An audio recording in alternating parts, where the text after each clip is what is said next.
زيادة المعاشات من أول إبريل، وبعض أصحاب المعاشات هتصرف أكتر من 15% لتصل إلى 30%. تعالوا نشوف هتصرف كام ومين اللي هيصرف 30%. السلام عليكم ورحمة الله وبركاته. أهلا بيكم أهم متابعين في القناة. ازيكم عاملين ايه؟ يا رب دايما تكونوا بخير. وحشتوني جدا جدا جدا. واللي شايف انه استفاد معايا في القناة فضلا وليس امرا ينزل ويشترك ويفعل الجرس عشان يجيله اشعار بكل فيديوهاتنا الجديدة. فيديوهاتنا كلها بتخص مصلحة المواطن المصري. اعمل لايك للفيديو عشان تدعمني وعشان يوصل للكل.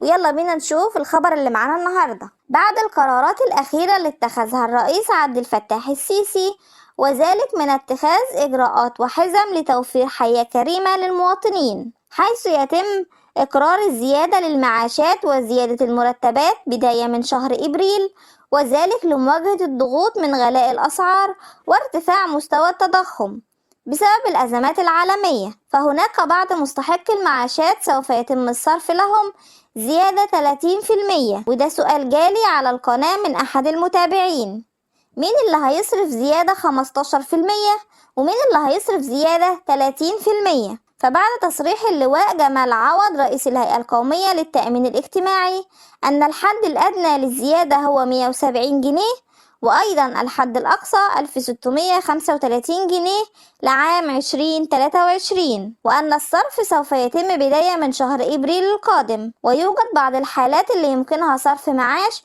30%، وهم من يجمع بين معاشين، فإنه سوف يتم صرف لهم زيادة 30%، لأن كل معاش هيتم زيادته بنسبة 15%، وبكده يبقى مجموعهم 30%. ولو عايز تعرف نسبة الزيادة اللي هتاخدها سيب لنا أسفل الفيديو نسبة المعاش واحنا هنحسبها لك ونبعت لك النسبة كام بالظبط. وفي خبر هام لأصحاب المعاشات هننزله في الفيديو الجاي إن شاء الله، فتابعونا. بس ما تنسوش اللايك والاشتراك وتفعيل الجرس عشان يوصلك كل جديد من الأخبار.